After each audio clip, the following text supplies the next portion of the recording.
video is the initiatives taken by the Copenhagen citizens, by the Copenhagen government.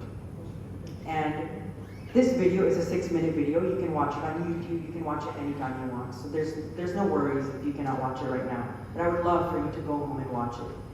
All you have to do is search up Copenhagen, the most sustainable city in the world, and it will probably be the first video that comes up. The main lesson that we can take from this video is the awareness that comes with people. And I'll allow you to watch the visuals if we can't hear the audio. But the visuals itself explain the range of sustainable development here in Copenhagen, Denmark.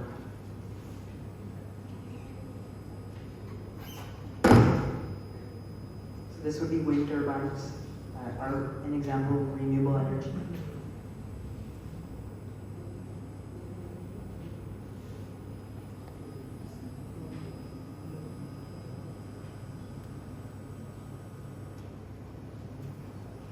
Yeah, we can pause the video. No worries. Yeah. Pause it. Yeah.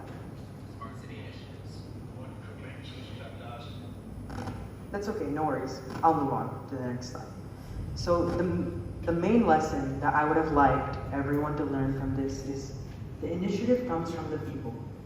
When the people demand for change, when the people educate themselves about an issue, when the people lobby for awareness, true change can happen. And that is what has happened in Copenhagen. They have all societally made decisions to protect the environment. And that's why Denmark has come number one. For such various enactments, not just limited to one thing. There are so many different things that Copenhagen is doing in order to receive this number one rank. And by 2025, Denmark actually wants to be carbon neutral, meaning that they no longer want to emit more carbon emissions than they are currently doing. So we can go to the next slide. Once again, let's return back to our track. Why is sustainable development necessary for India? So IQ Air, which is a Swiss company, they do a yearly analysis of air pollution and air quality in the world. And as per the 2017 to 2021 analysis, 14 out of the top 20 most polluted cities in the world are here in India. 63 out of the top 100 cities of the most polluted are here in India. So what does this mean? And why is the Green Oasis project necessary in order to combat issues like these? Well, when we plant millions of trees, we are indirectly controlling air pollution because these trees absorb carbon dioxide and they're contributing to eliminating air pollution, eliminating carbon emission. But the problem results when there's excessive transportation, there's excessive burning of fossil fuels, and when there's not really much proactiveness among everyone. And so I think that from the Green Oasis project, which is titled as Terrestrial Development, we can really learn how India is really making the right steps in the right direction. I'm very proud that our country is making steps in the right direction, but we all know that there is work that can be done, and these statistics prove that. So I have come up with a 4-step plan. Mind you, I have no authority to determine what this plan is, but maybe a 4-step plan that all of us can use to follow to combat climate change, or at least fight with climate change. The first we have discussed is sustainable development.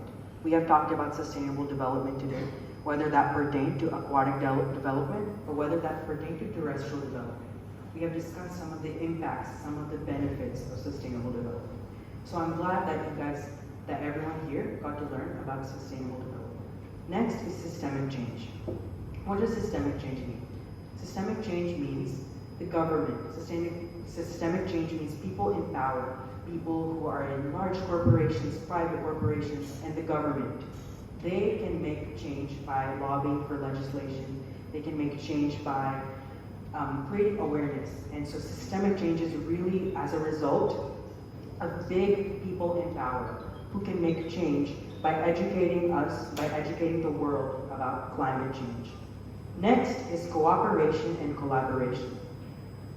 As it was previously mentioned, one act of pollution does not just impact the surrounding area, it impacts the entire world. An example of this could be, let's say I'm in my home and I throw a plastic bottle in my backyard because I think it's just my yard, nothing will happen to it. Well, my personal home is next to a pond like a small body of water.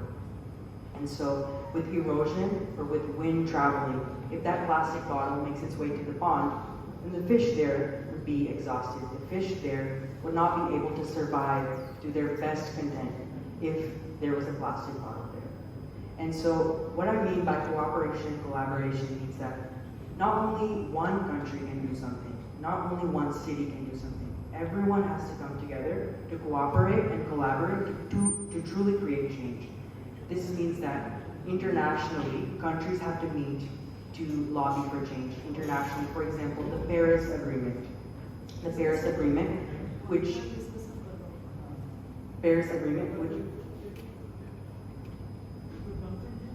Oh, this is the last slide. Okay, fine.